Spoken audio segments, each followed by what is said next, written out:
Good evening, नमस्कार, आदाब, सत श्री अकाल। आप सबका स्वागत है बियॉन्ड द हेडलाइंस में, जहां हम बात करते हैं सुर्खियों से हटकर और खबर की तह तक जाकर। तो आज शाम तक की खास खबरें क्या हैं, पहले इस पे नजर डालें। आम आदमी पार्टी विधायक महराज मलिक को मिल सकती है विधानसभा सत्र में शामिल होने के लिए एक दिन की मोहलत। अगली सुनवाई एप्लीकेशन पर 30 अक्टूबर को और 31 अक्टूबर को खत्म होगा सत्र। ओए चुप कर, डिप्टी सीएम की विधायक राजीव जसरोटिया से तीखी नोकझोंक। बीजेपी और नेशनल कॉन्फ्रेंस के विधायकों ने भी एक दूसरे पर जमकर कटाक्ष की। एनसी विधायक अब्दुल मजीद लारमी ने कहा, इस्तीफा दे दें सांसद आगा सैयद रूहुल्लाह। पार्टी लगातार रूहुल्लाह को करती जा रही है दरकिनार। आरसपुरा से 35 करोड़ का चिट्टा बरामद। किसकी है ये नशे की खेप? जम्मू पुलिस जांच में जुटी। बनी में अंबेडकर के स्टैच्यू पर किसकी शरारत? पुलिस और प्रशासन कर रहा जांच। और अब खबरें विस्तार से। मेरे साथ होंगे मेरे सीनियर सहयोगी Pawan Sharma. Public safety act के तहत जेल में बंद महराज मलिक को एक दिन की मोहलत मिल सकती है।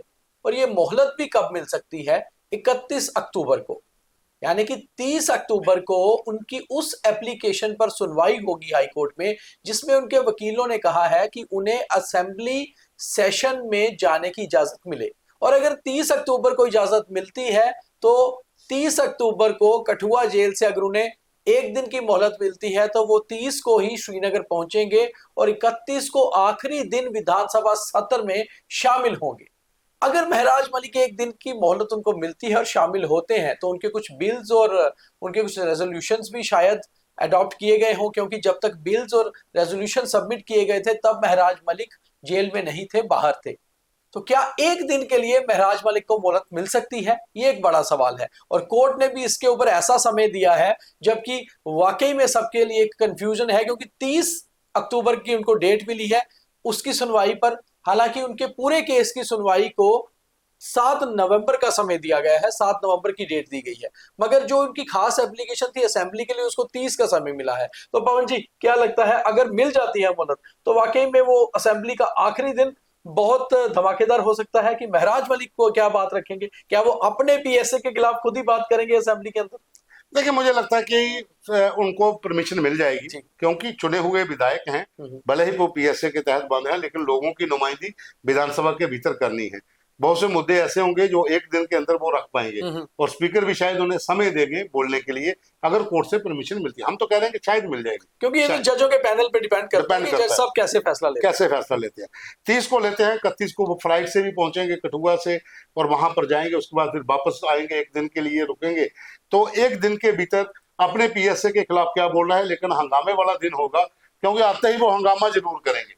हो सकता है राज्यसभा चुनावों के ऊपर जो बातें निकल रही हैं उसके ऊपर हो, या फिर कोई मुद्दे के ऊपर हो, या फिर जो उनको पीएसए के तहत किया गया है उसके ऊपर भी बोल सकते हैं। हालांकि आज भी कोर्ट में उनका मामला उठा था और उनके वकीलों ने यही दलील दी थी कि महराज मलिक को कम से कम अपने कॉन्स्टिट्यूएंसी के लिए, अपने लोगों के लिए बात करने का समय विधानसभा सत्र के अंदर मिलना चाहिए। ऐसे में कोर्ट में जो जजेस का पैनल था उन्होंने कहा कि आज इस पर फैसला जो है वो सुरक्षित रखेंगे और अगली डेट उन्होंने 30 अक्टूबर को दे दी। तो आज 27 अक्टूबर है, अभी सेशन चल रहा है और 31 अक्टूबर को सेशन खत्म होगा। तो यानी कि महराज मलिक को अगर 30 को इजाजत मिलती है, मोहलत मिलती है, तो एक दिन के लिए वो विधानसभा में जा सकते हैं, क्योंकि 31 को विधानसभा सत्र खत्म हो रहा है। और आम आदमी पार्टी की वकील और उनकी स्पोक्स पर्सन अप्पू सिंह सलाथिया का कहना है कि हम आखिरी दम तक महराज मलिक की एक दिन की मोहलत के लिए भी लड़ेंगे। अब देखना है कि 30 अक्टूबर को ऑनरेबल कोर्ट क्या फैसला करता है। विधानसभा का सत्र चल रहा था, क्वेश्चन आवर हो रहा था। उस दौरान डिप्टी चीफ मिनिस्टर किसी सवाल पर जवाब दे रहे थे और सामने विपक्षी विधायक जसरोटा से राजीव जसरोटिया उठकर उन्हें किसी बात पर टोक रहे थे। ऐसे में दोनों नेताओं के बीच आपसी नोकझोंक शुरू हो गई और डिप्टी सीएम ने अचानक बोल दिया, ओए चुप कर। शायद कभी नॉर्मली भी अगर कोई ऐसी शब्द बोलता हो तो भी कहा जाता है कि ये अनपार्लियामेंट्री लैंग्वेज है और ऐसी चीजें विधानसभा के अंदर नहीं बोलनी चाहिए, और वो भी डिप्टी चीफ मिनिस्टर द्वारा। उप मुख्यमंत्री, जो मुख्यमंत्री के बाद नंबर 2 है सरकार में। इतने में बीजेपी के सभी विधायक अपनी सीट्स पर खड़े हो गए और उन्होंने नारेबाजी शुरू कर दी। नेशनल कॉन्फ्रेंस की ओर से भी नारेबाजी शुरू हो गई। इसी के बीच स्पीकर ने कहा कि कम से कम शब्दों पर मर्यादा होनी चाहिए। आपको क्या लगता है, बिलो द बेल्ट हमेशा बयान देना मीडिया में तो चलता है, मगर अगर आप विधानसभा के अंदर एक विधायक को ये कह रहे हैं ओए चुप कर, तो आपको क्या लगता है कि ऐसी भाषा का प्रयोग होना चाहिए? आप भी कमेंट करके बताइए और हम पवन जी से भी पूछते हैं। पवन जी, ऐसी भाषा, ओए चुप कर, ओए तू, ऐसी चीजें नॉर्मली देखा जाए तो एक आज के दायरे में नहीं होती है, मगर ऐसी पार्लियामेंट के अंदर या विधानसभा के अंदर ऐसे शब्द। सवाल ये उठता है कि अभी तक पहले भी जिन लोगों ने इस तरह की भाषा का इस्तेमाल किया, क्या कोई कार्रवाई हुई? ज्यादा से ज्यादा शब्द एक्सपंज होते हैं, बस, और कोई कार्रवाई नहीं होती। तो उनको भी पता, हम बोल देते हैं, बाद में जो हटा देंगे शब्द वहां से हटा दीजिए, क्या फर्क पड़ता है? जब स्पीकर कोई कार्रवाई ही नहीं कर सकता एक विधायक के ऊपर, तो फिर आने वाले जो विधायक है उनको कैसे सबक मिलेगा? ये आज की प्रथा नहीं है, हमें भी 20-22 साल हो गए देखते हुए। विधानसभा के भीतर तू तड़ाक ऐसा होता है, वो शोए बहुत बार पहले भी बोला गया, हाथापाई तक आ जाती है। लेकिन जो कानून बनाते हैं, जहां पर कानून बनता है, जब उनके ऊपर ही कानून तोड़ने या ऐसी अभद्र भाषा का इस्तेमाल करने पर कोई सजा नहीं होगी, तो आप शब्द जितनी मार हटाते रहिए। अब डिप्टी सीएम ने बोला, उन्होंने विरोध किया, कल ये बोलेंगे, वो विरोध करेंगे, ये सिलसिला चलता रहेगा। मगर आप बताइए, आपको क्या लगता है कि ऐसा होना सही है या गलत? क्योंकि ये लोग लॉ मेकर्स होते हैं। दरअसल विधायकों को, एमएलएस को लॉ मेकर कहा जाता है, कानून बनाने वाले। तो अगर यही इस तरह की भाषा का प्रयोग करेंगे तो फिर जो भाषा की मान्यता है वो कहाँ रह जाएगी। खैर, आगे बढ़ते हैं। तो नेशनल कॉन्फ्रेंस के अंदर भी बहुत सारी गुत्थम गुत्था चल रही है, अंदर ही बहुत सारी दिक्कतें चल रही हैं। ऐसे में एक विधायक का भी आज एक बयान नेशनल कॉन्फ्रेंस के एमपी श्रीनगर से आगा सैयद रूहुल्लाह के खिलाफ आया है। दरअसल अनंतनाग वेस्ट से नेशनल कॉन्फ्रेंस के विधायक ने असेंबली सेशन से बाहर मीडिया से बात करते हुए कहा कि अगर वो चाहते हैं पार्टी से अलग होना तो इस्तीफा दे दें, इंडिपेंडेंट तौर पे चुनाव लड़ें, फिर पता चलेगा कि कौन कितने पानी में है। और अब्दुल मजीद लारमी दरअसल ये कह रहे थे, ये बयान दे रहे थे अपनी ही पार्टी के श्रीनगर बड़गाम सीट से सांसद आगा सैयद रूहुल्लाह से। एक चीज अब साफ हो रही है कि कहीं ना कहीं रूहुल्लाह पार्टी से पूरी तरह से अलग थलग पड़ते नजर आ गए हैं। कभी डिप्टी चीफ मिनिस्टर तो कभी विधायक उनके ऊपर लगातार कोई ना कोई बयानबाजी कर रहे हैं। देखिए, ये तो डिप्टी सीएम और विधायक लारमी का कहना है। हालांकि मुख्यमंत्री उमर अब्दुल्ला से जब मीडिया वालों ने पूछा आगा सैयद रूहुल्लाह, तो उन्होंने कहा किसकी बात कर रहे हो, मैं उसमें कुछ नहीं, क्या है, कुछ नहीं। हाँ, मियां अल्ताफ मेरे पिता के समान है, मैंने उनसे बात की है कि उन्होंने जो शब्द कहे वो मीडिया के सामने ना कहें। मैं उनकी बेटे की तरह हूँ, बंद कमरे में आए, मुझे समझाए, हम काम कर लेंगे। लेकिन आगा सैयद रूहुल्लाह के ऊपर वो भी बात करने को तैयार नहीं। तो कहीं ना कहीं आगा सैयद रूहुल्लाह पार्टी से बिल्कुल वन साइडेड हो चुके हैं। ये कह रहे हैं कि इस्तीफा दें, इस्तीफा तो वो देंगे नहीं, 5 साल उन्होंने पूरे करने हैं, उसके बाद जो होगा देखा जाएगा। लेकिन अंदर खाते से जो खबरें हैं कि आगा सैयद रूहुल्लाह जो है वो बीजेपी के क्लोज हो रहे हैं। चलिए, आपने तो खुलासा कर दिया पवन जी। बहुत सारे लोग दबी जुबान में कह रहे थे, अब देखना ये होगा कि आगा सैयद रूहुल्लाह अगले कदम क्या उठाते हैं। मगर पार्टी के एक के बाद एक नेताओं का बयान उनके खिलाफ आ रहा है। सवाल यह है कि अभी तक आगा सैयद रूहुल्लाह ने भारतीय जनता पार्टी के खिलाफ एक भी बयान नहीं दिया है। आरएसपुरा में 35 करोड़ का चिट्टा बरामद हुआ है। पाकिस्तान ने ड्रोन द्वारा आरएसपुरा सेक्टर के बिदीपुर गांव में रात को ड्रॉप किया था। हालांकि बीएसएफ और जम्मू पुलिस का कहना है कि उनके पास पहले ही जानकारी थी, इसीलिए समय पर ही ये कंसाइनमेंट जो है वो जब्त कर ली गई। मगर बड़ा सवाल ये है कि 35 करोड़ का ये चिट्टा जाना कहाँ था, इसके पीछे किंग पिन कौन है? क्या जम्मू कश्मीर में ही है या फिर बाकी राज्यों में या पंजाब में बैठे हुए हैं? ये बड़ा सवाल है, क्योंकि उनके तक पहुंचना ही बड़ा चैलेंज है जम्मू पुलिस के लिए। देखिए, पाकिस्तान की तरफ से नार्को टेररिज्म को बढ़ावा देने के लिए तो आ ही रही है, ड्रॉप्स जो होते हैं, ड्रॉपिंग होती है, ड्रोन के जरिए होती है। जो जितेंद्र पोस्ट पड़ती है बिदीपुर के पास, बिदीपुर जटा, यहाँ पर पहले भी जो ड्रग्स है वो पकड़ी गई है।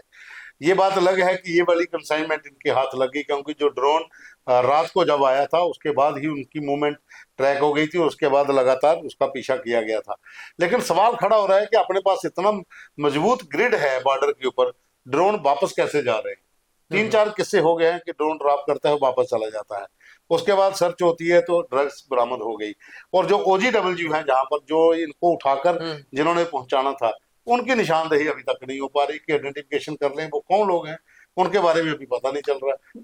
दूसरा पवन जी, एक ज्यादा खतरनाक चीज ये है कि जम्मू एसएसपी जोगिंदर सिंह ने खुद अपनी प्रेस कॉन्फ्रेंस में कहा कि बोवाइन स्मगलर्स भी हमने पहले कुछ पकड़े थे, तो एक कहीं नेक्सस तो नहीं है बीच में कोई? देखिए, अब सवाल ये है कि आप किसके ऊपर उंगली उठाओगे।